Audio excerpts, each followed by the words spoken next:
To Books versus Movies, the podcast where I set out to answer the age-old question, is the book really always better than the movie? I'm Yuvia, an actress and book lover based out of New York City, and today I will be discussing The Hitchhiker's Guide to the Galaxy by Douglas Adams and its 2005 adaptation, The Hitchhiker's Guide to the Galaxy, directed by Garth Jennings and starring Martin Freeman, Yassine Bey, Sam Rockwell, and Zooey Deschanel. Hi everyone. So I do apologize for the delay in episodes. So I just got back from Texas. Yeah, I was visiting family in Texas. Orlando and I went, and we went to my sister-in-law's graduation. We went to our nephew's baptism. So very, very nice. 2 weeks away. And even though it was 2 weeks, it just flew by. But now we're back and we came straight into a bug situation. Yeah, we have no idea what's going on. My roommate called me and was like, I think I have bed bugs. And thankfully it's not bed bugs. She keeps waking up with like bug bites, but it's not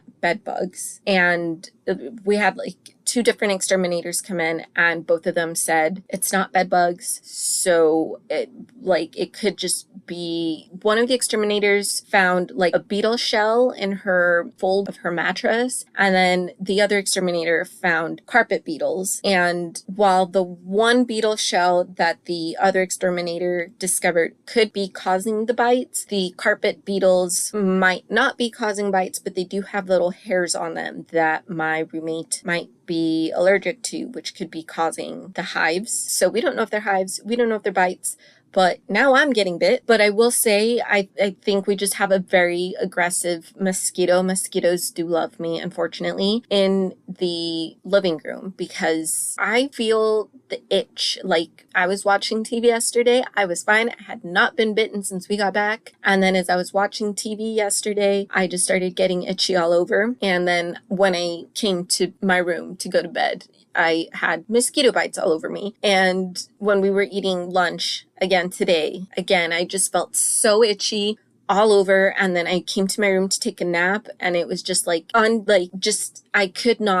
was hard for me to go to sleep because I was so itchy and I just wanted to scratch and I resisted for the most part, but yes, mosquito bites do make me very, very itchy, but now I don't know if it is a mosquito bite because I got some new clothes and I was trying it on in the bathroom just to make sure it fit and took my pants off to put my shorts on and there was like a huge, it looked like a mosquito bite, but it was like massive. So I don't know, but the exterminator's waiting for the okay from the landlord to come in and do his thing. So we're prepping the apartment for him to hopefully come in and he's like, even though it's not bed bugs, I'm still going to do a bed bug treatment and it'll kill whatever this could be. So wish us luck with that. So, I've been busy, but I'm happy to be back and happy to be talking about The Hitchhiker's Guide to the Galaxy, which has been quite a journey for me. So I first read Hitchhiker's Guide to the Galaxy in middle school and I hated it. I absolutely hated it. Like did not like it. Was nope, hated it. If Goodreads existed back then, I definitely would have given it like either probably like a 1-star rating. I just hated that book. And I would tell everyone like this book sucks. One of my friends who's really into science fiction, like she told me she and her dad loved it and they loved the humor of it. And then I was like, this was supposed to be funny. And then I looked it up on the internet and it was like this humorous novel. And I was ranting to my brother about it. I was like, it says this is not funny. And this was not funny. And my brother was like, well, maybe you just didn't find it funny. So I hated it. And then so I read it again several years later. I actually read it 10 years ago or almost 10 years ago now in July of 2015, which if that's when I read it while I was an acting apprentice at the Williamstown Theater Festival. So again, I try to get, if I can get a library card, I will. So thankfully, if you are on, the Williamstown Theater Festival is held at Williams College in Williamstown, Massachusetts. And thankfully, to get a temporary library card with them, you just let them know why you're there. And then I think we had something like proving that we were part of the festival. And then you paid a deposit, a refundable deposit, and you had a library card for 3 months. And then after the 3 months, you just went and returned the library card and they gave you your money back. So that was very nice. So I had access to the Williams College Library that summer, and I don't know what drove me to pick up The Hitchhiker's Guide to the Galaxy again. Might have been a reading challenge, and I was like, you know what? Everyone said it's funny. I've grown up a lot since I read it, so let's give it another shot. And I gave it a very generous 4 stars. I don't think I gave it 4 stars because I loved it. I think I was like, all right, I can see the humor. I can appreciate it. I don't hate it anymore. 4 stars. And now reading it again, 10 years later, I can say that, you know what? This is probably the last time I'm going to read this book. It is science fiction, and it is a very niche kind of British humor, and it is just not my kind of humor. So I'm glad I read it again. I'm glad I saw the film, but do I want to read it again? No, I think I'm happy to lay it to rest after three reads. I think I just know that it's just not for me. And yeah, so let's get started. So The Hitchhiker's Guide to the Galaxy by Douglas Adams was first published in 1979. And the interesting thing about The Hitchhiker's Guide to the Galaxy is that it actually started off as a BBC radio show. So it started off as a BBC radio show, which was then adapted into the book and then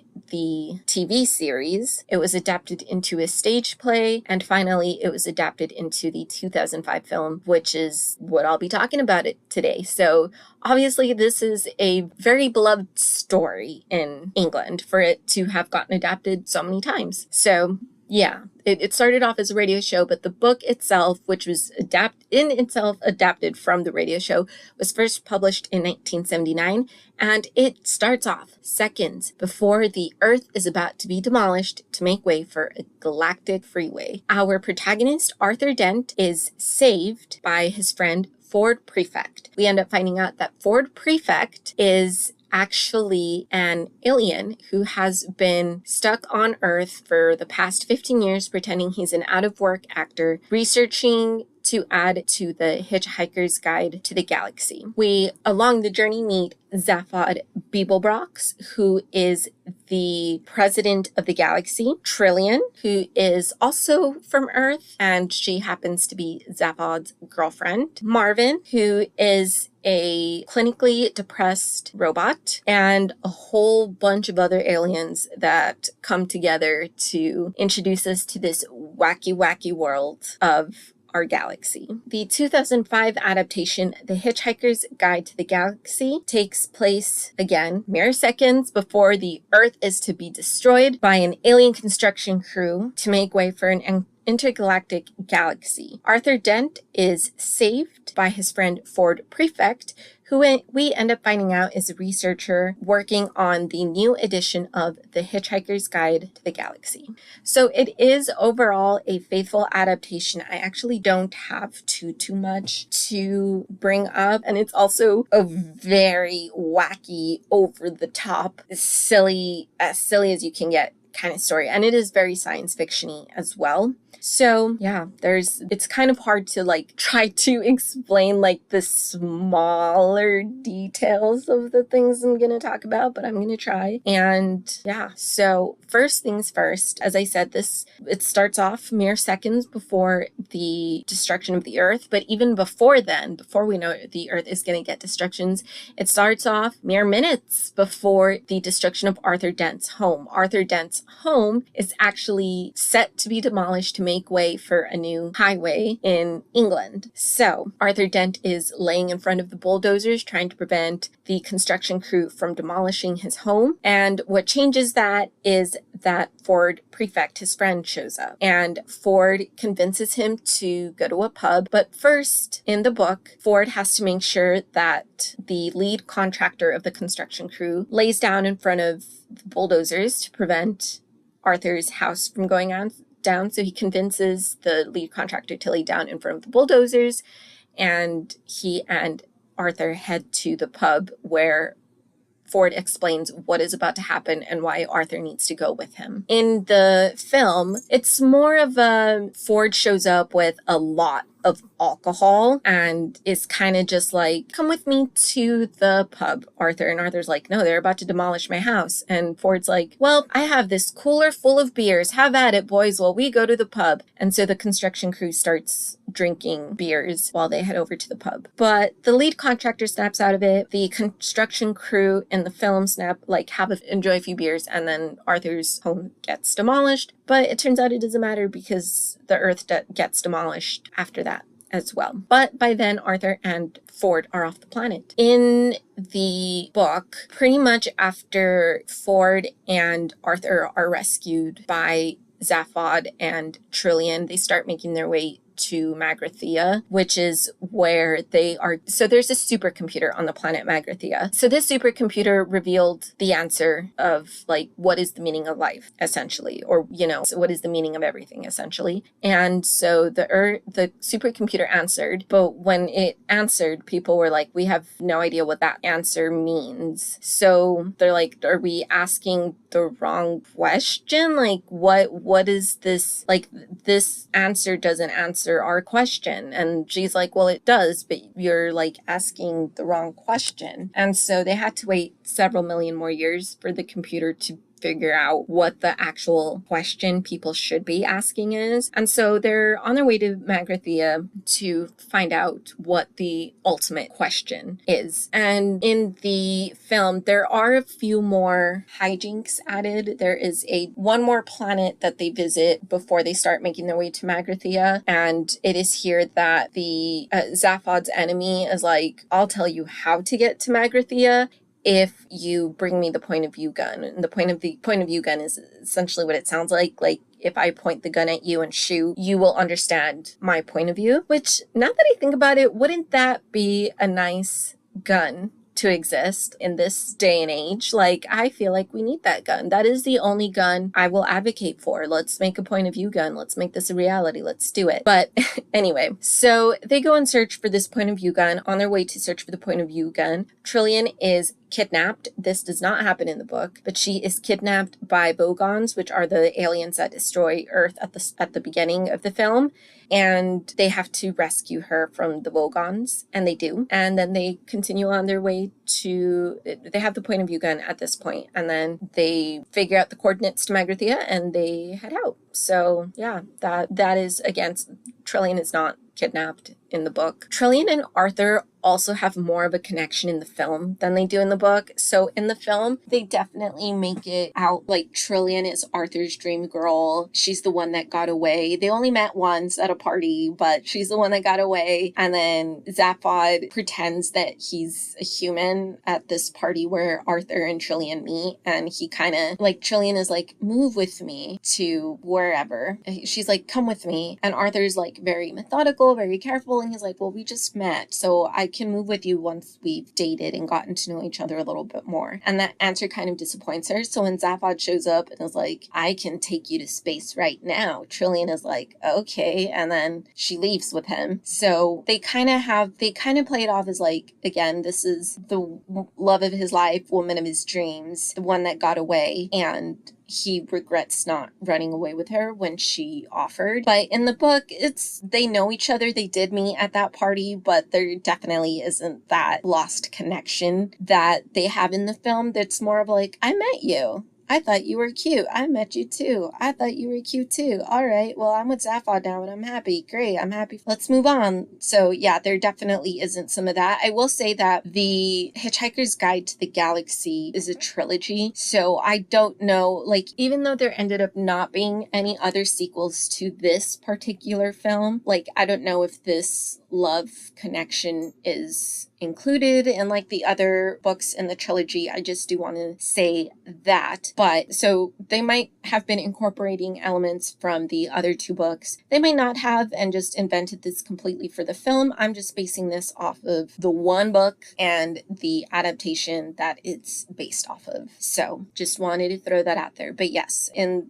the book, they definitely don't have that like connection that like, and even throughout the film, like there's definitely moments in which it seems like Trillian regrets leaving with Zaphod, like even though she's had a lot of fun and she's really enjoyed going around the galaxy, like she starts seeing that he's kind of maybe a little bit too reckless, like it's his fault that the Earth got destroyed. So once she finds out the Earth is destroyed and that he's the reason for it, like understandably she gets very angry. He's the reason she can't return to her home planet now. So yeah, so she starts to realize, like she definitely starts like second guessing whether or not she should be with him, and starts seeing Arthur in a new light, and kind of like, you know what, maybe having someone methodical and stable is not a bad thing. Maybe that's what I need. I had my adventure. But anyway, so in the film, once they reach Magrathea and all the events happen, there's a lot of things that happen on Magrathea. I don't even know where to begin, but there's a lot of things that happen. Magrathea is essentially, yeah, there's a lot of things that happen, but throughout the film, Questular, who is the vice president of the galaxy, teams up with the Vogons in trying to get Zaphod Beeblebrox back, and because he's kind of gone rogue, and like I said, instead of ruling as president of the galaxy, he's flying around looking for Magrathea, and he stole a spaceship in the process. So Questular, Vice President Questular, teams up with the Vogons, and they're trying to get Zaphod back. In the book, it's just like regular space police that are after them. It's not the Vogons, it's not the Vice President, it's just like the regular space police. But in the film, Marvin is, as I said, clinically depressed robot played by Warwick Davis and voiced by Alan Rickman. So it's always lovely to hear Alan Rickman's voice. He has some, like the best lines in the film, I have to say. Marvin does, and just the way Alan Rickman delivers it and his deadpan humor, like the deadpan kind of way, is just like perfection. But I am a little sad that they just use Warwick Davis as body, but oh well. But anyway, so in the film, when the Vogons show up to capture Zaphod, they shoot Marvin, and then Marvin like reanimates and turns the point of view gun on the Vogons, and the Vogons understand how depressed Marvin really is, and that's kind of what defeats them and allows our heroes to go on their way. But in the book, so the space police show up, and there's like the exterior of the planet and then the interior of the planet, and everyone is in the interior of the planet except for Marvin. Marvin stays on the exterior. So when the space police land, they obviously land on the exterior of the planet, and Marvin starts talking to them and essentially bores them to death. So the mothership of the space police ends up just getting so bored that it commits suicide, and it kills all the space police right as they're about to start the battle, just as the battle between the shootout between them and Arthur, Ford, Trillian, and Zaphod begins. So there's Marvin. And the film and the book end slightly different. They both end in that all the events conclude, and they decide to head to the restaurant at the end of the galaxy. But in the book, so it turns out that, humans, we consider ourselves to be the smartest species we're at the top of the food chain. We're the smartest species ever. But the book reveals that dolphins are smarter than us and mice are smarter than us, and mice are actually the masterminds behind this whole thing. So after the supercomputer was like, this is the answer to your question, and then they're like, well, what's the question? And the supercomputer's like, you need to build another computer to tell you what the question is. The mice are the masterminds in Earth. So Earth was created as another supercomputer to reveal what the ultimate question is. But before they could reveal the ultimate question, it got destroyed to make way for the superhighway. So since Arthur is, although now that I think about it, essentially they're like, Arthur, you're from Earth. Like, you can give us the answer to the question. But like, Trillian's from Earth too. So couldn't they use her? I don't know. Seems a little, well, I don't know. That's all I'm going to say. But I don't know, maybe it's because Arthur was literally there right before Earth was destroyed, and Trillian had been with Zaphod in space for a while. I don't know, that's not really answered. But so the Slarted Bartfast, who's from Magrathea, is in the process of creating new Earth to bring that into existence and hopefully get the ultimate question revealed to them. But the mice are like, well, there's no point in completing it because we have Arthur now and we can just take his brain. And then Arthur's like, I'm not going to do that. And then that's when the police show up, and yeah, the whole shootout happens. So New Earth is kind of left abandoned in the book. in the film, after the Vogons are depressed and everyone's like, all right, we can leave, Arthur's like, started Bart fast, finish New Earth, but I'm not staying here. I'm going to go with my friends and continue exploring the galaxy. And he's like, okay. So in the book, the idea of New Earth is kind of abandoned, but in the film, New Earth is set to be completed. So that's it. Like I said, I didn't have much to say. Overall, this was a pretty faithful adaptation. There were some things added, like I said, and there's a lot more hijinks, but the tone of the film definitely fits the tone of the book. Like, this is a very over the top, silly kind of book. And it is, as I said, it is very, very science fiction, but it is a very, very niche kind of humor in science fiction. So it's not really my kind of humor. And I'm not really a fan of science fiction. So this just isn't for me. And it's definitely not for everyone. As I said, there's some people that just absolutely love this book and find it hilarious, like my friend and her dad did. And then there's others like me that are kind of just like, I can appreciate it for what it is, but it's just not my humor. And I have to say the style of the film fits that very, very well. Like, it's very chaotic and frenetic, and the actors are having a really great time. Like, they're really embracing it and just having the time of their lives. Like, you can tell they had so much fun, but it is like a unique kind of, it takes some getting used to. Now, I will say, I think one of the reasons I hated it so much in middle school was, apart from it being science fiction, is that I hadn't really been exposed to any kind of British humor back then. And if you're not used to British humor, it does take some, like, if you don't really know what to expect, it does take some getting used to. I've been exposed to a lot more British media since then, whether it be British literature or just British films, British comedy shows since then. So I'm a lot more familiar with it. And I will say the overall British humor is kind of hit or miss for me. There's some things that that are hilarious and I love them. And then there's other things that I just, for whatever reason, it didn't speak to me. So it is kind of hit or miss for me. Orlando overall likes British humor a lot more than I do. Like, there's some things that he's thought were hilarious that I didn't maybe find so funny. And then there's things that we obviously both found really, really funny, enjoyed together. But like, overall, Orlando likes British humor a lot more than I do, and he appreciates it a lot more than I do. But even he, with this film, was like, yeah, that wasn't for me. I just didn't like it. It wasn't, yeah. So this is like a very, very niche kind of humor. So just want to throw that out there. So I rated the film 3.5 stars, and I didn't. I rated the film 3 stars, and I rated the book 3 stars. Overall, I think they're both just okay. If I had to recommend one over the other, I would recommend the book. But if you started off and it's just a little too wacky, a little too jumpy, and by jumpy I just mean like it jumps from one thing to another, and because it does, and it does it very quickly, and then you need a more visual thing, then try out the film. But there are definitely funny lines there in the film. Definitely has some funny deliveries, especially coming from Alan Rickman, and there are definitely funny quotes, definitely funny moments in both. But it is a very particular kind of humor, and if it's not your thing, it's not your thing. If it's your thing and you absolutely love it, I love that for you. But that is it for this episode of Books versus Movies. Oh, I didn't do the winner. The winner is